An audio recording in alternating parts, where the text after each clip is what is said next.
Baik, saya akan melanjutkan kembali renungan yang akan saya ambil dari Matius pasal yang kelima. Matius pasal yang kelima ayat yang ke-10 sampai ayat yang ke-12. Kemudian akan dilanjutkan juga oleh ayat yang ke-13 dan yang ke-14. Baik, mari kita membaca dahulu firman Tuhan ini. Berbahagialah orang yang dianiaya oleh sebab kebenaran, karena mereka lampunya kerajaan sorga. Berbahagialah kamu jika karena aku kamu dicela dan dianiaya, dan kepadamu difitnahkan segala yang jahat. Bersukacitalah dan bergembiralah, karena upahmu besar di sorga.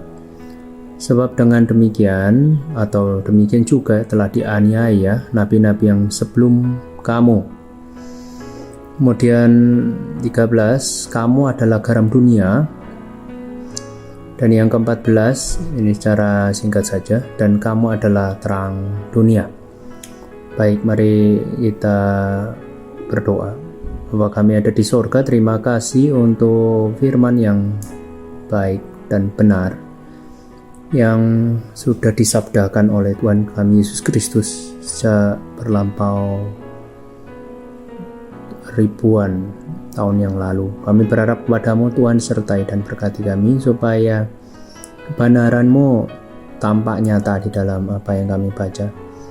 Ketika kami boleh dicerahkan oleh Allah Roh Kudus, kami boleh mengerti apa yang harus kami lakukan di dalam tindakan kami.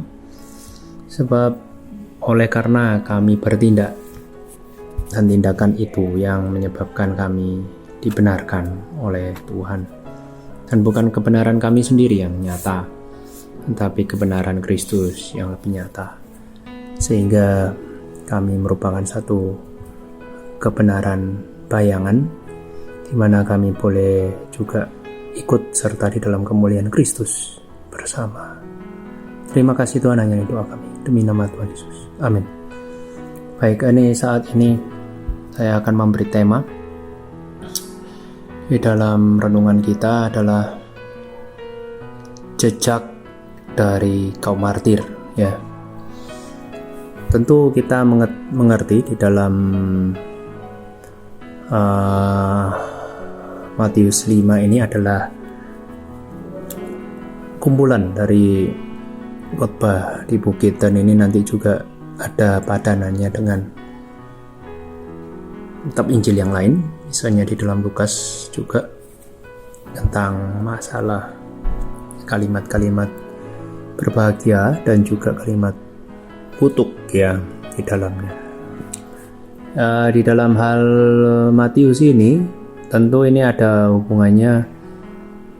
Ini telah saya pernah membahas hal ini. Di kitab ini punya paralel yang biasa atau diduga oleh para penulis Alkitab bahwa ini sudah sering dilakukan oleh Tuhan Yesus di dalam pengajarannya kepada orang banyak. Jadi ini bukan satu waktu di mana satu itu juga adalah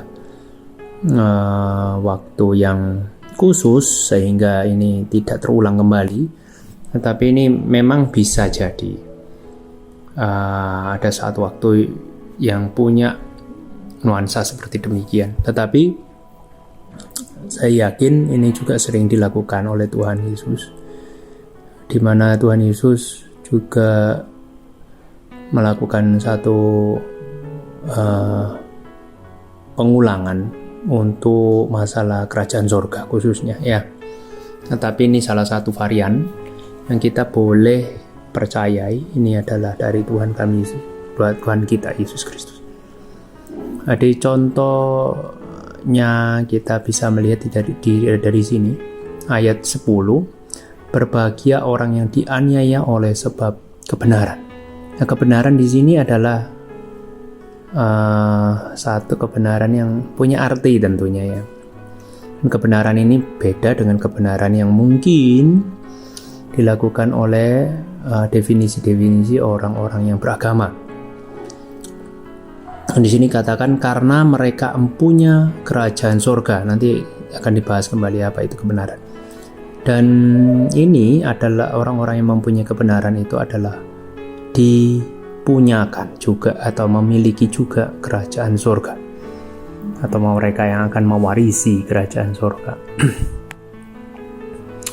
Tentu kita tidak lupa juga ya, ada konteks di mana ayat ke sebelumnya itu menjadi satu konteks di ayat ini nanti. Ya, tetapi kita tidak membahas secara banyak karena ini yang disebut berbahagia adalah orang yang tentunya di hadapan Tuhan, dan juga ada satu resiprokal atau satu tanggapan satu dengan yang lain, di mana Allah memberikan satu kelegaan ketika orang-orang yang dipilihnya itu atau masuk di dalam kerajaan surga ini adalah orang-orang warga negara surgawi yang ditolong oleh Tuhan, yang diberikan satu kemurahan. Jadi ini satu balas dan tanggapan ya. Jadi ada satu ungkapan yang dibalas, kemudian dibalas kembali gitu, seperti demikian. Itu kalau dalam bahasa filosofi mungkin dialektika begitu seperti ya. Nah, kita kemudian melihat di dalam ayat yang ke-11, berbahagia kamu jika karena aku. Nah, ini penting sekali.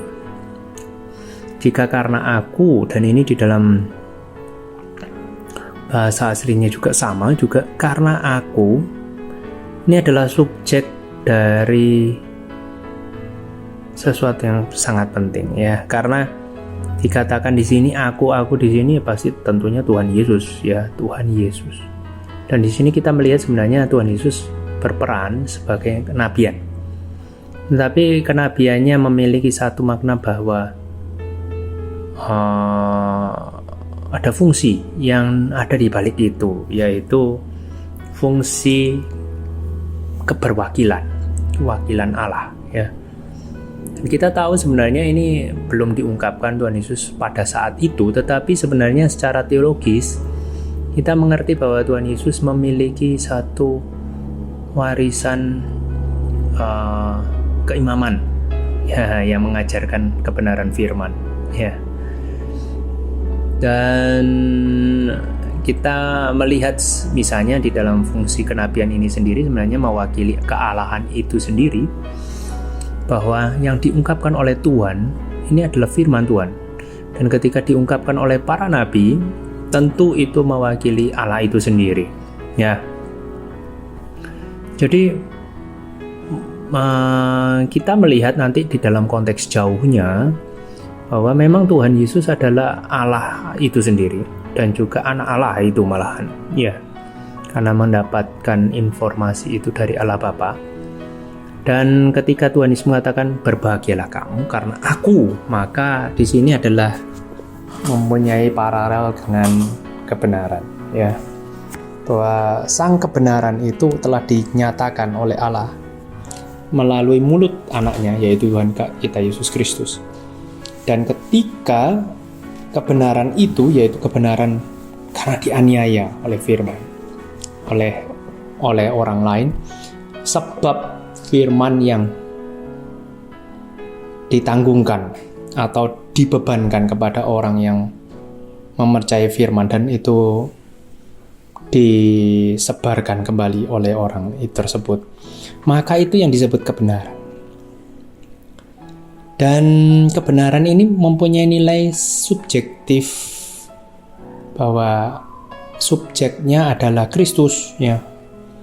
Oleh karena Kristus kita dianiaya, dan kamu dikatakan di sini mempunyai varian penganiayaan, yaitu kamu dicela, dianiaya, difitnahkan segala yang jahat. Maka kesimpulannya di sini yang ke-12, bersukacita dan bergembiralah karena upah kamu akan besar di surga. Nah, ini paralelnya adalah upah di surga dengan kerajaan surga ya. Karena apa? Karena dikatakan demikian dianiaya nabi-nabi sebelum kamu. Sebenarnya nabi-nabi di sini yaitu fungsi kenabian Allah ya. Tentunya ini punya paralel dengan aku dan kebenaran itu sendiri. Jadi ini yang menjadi satu hal yang kita tidak perlu risaukan kembali, bahwa sang kebenaran itu adalah Yesus Kristus. Dan oleh karena kita dianiaya, dihancurkan atau diberangus oleh dunia ini, kita punya fungsi yang berikutnya yang kita sebut nanti. Yang pertama adalah kamu akan menjadi garam dunia. Yang 13 ini. Dan kemudian yang ke-14 dikatakan kamu akan menjadi terang dunia. Memang ini dikatakan bukan dalam bentuknya yang akan datang ya, betul, tetapi dikatakan kamu adalah, ini sebenarnya adalah satu bentuk continuous gitu mungkin ya, atau more definitif. Kamu adalah, bahkan dikatakan ho ya.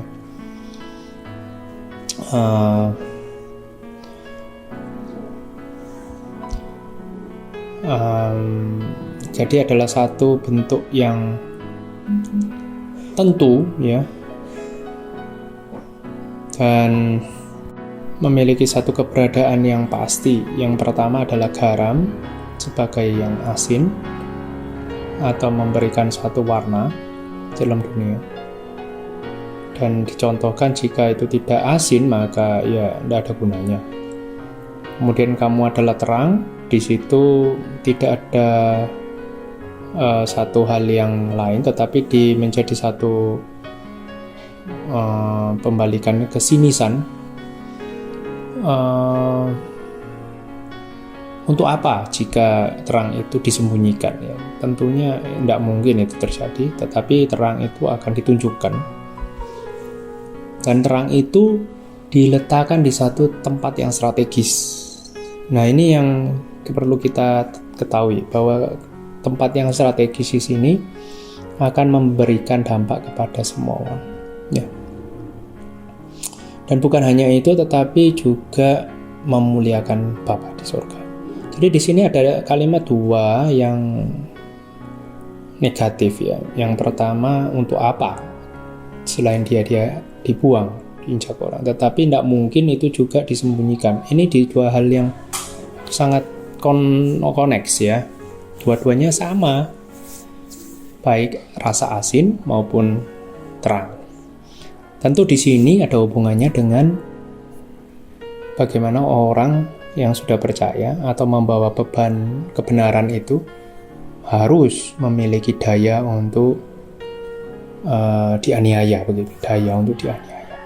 Jadi ada kemampuan dianiaya itu memang adalah satu keharusan, begitu. Sekalipun tidak semua nasib orang harus dianiaya ya, tetapi pasti ada some certain aspek pasti harus menerima aniaya.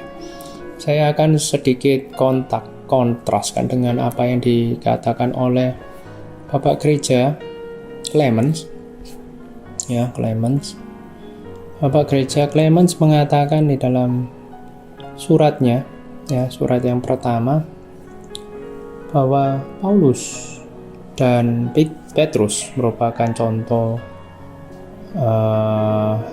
teladan dari yang masa lampau, yang kita tidak boleh melupakan itu, di mana kepahlawanan mereka, yaitu kepahlawan rohani, memberikan dampak yang bangsawan ya, memberikan dampak yang agung untuk melapisi generasi kita.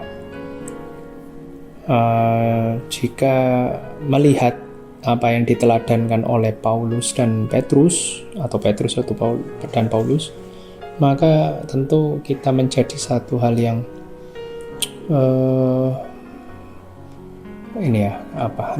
keirian yang sebenarnya rohani ya, keirian yang rohani. Harusnya kita menjadi satu kerinduan ya, kita sebut ya, kerinduan yang rohani, untuk kita juga boleh merasakan hal tersebut jika memang diizinkan oleh Tuhan. Dan ini diilustrasikan oleh para rasul dengan kerinduan yang tulus ya, dan dengan usaha yang tidak dapat dihitung. Untuk apa? Untuk melapisi kemuliaan yang nanti akan diberikan kepada Petrus ya. Bagi Paulus, dengan ada satu upah ya, kesabaran yang sangat-sangat tinggi itu, bahkan berkali-kali dimasukkan di dalam tahanan yang selalu ada rasa ingin melarikan diri juga, bahkan dilempar batu ya. Tapi itu membuktikan reputasinya yang memiliki iman yang tidak dapat dikekang oleh zaman. Menderita di dalam penganiayaan hingga sampai martir ya, sampai dalam kesyahitan. Boleh dilempar dari dunia, tetapi di dalam tempat kudus dia diterima. Demikian sebenarnya adalah teladan yang sangat-sangat perlu diperhatikan oleh zaman ini, supaya keimanan tidaklah keimanan yang semu, tetapi keimanan yang benar-benar Tuhan pimpin. Mari kita berdoa. Bapa kami ada di surga, terima kasih untuk hari ini. Boleh merenungkan sedikit dari firman-Mu. Tuhan yang sertai berkati kami, mampukan kami memperoleh mahkota kemuliaan yang daripada Tuhan, melalui apa yang boleh kami yakini bahwa kami membela kebenaran Yesus Kristus yang Tuhan berikan. Membela dengan hati hancur, sebab kami tidak mampu melakukan apapun tanpa kuasa Tuhan. Oleh karena itu kami berharap padamu, Tuhan pimpin dan sertai, supaya hamba-hamba kami, yaitu kami sendiri, boleh melakukan sesuai dengan apa yang Tuhan kehendaki. Terima kasih ya Tuhan, hanya doa kami demi nama Tuhan Yesus. Amin.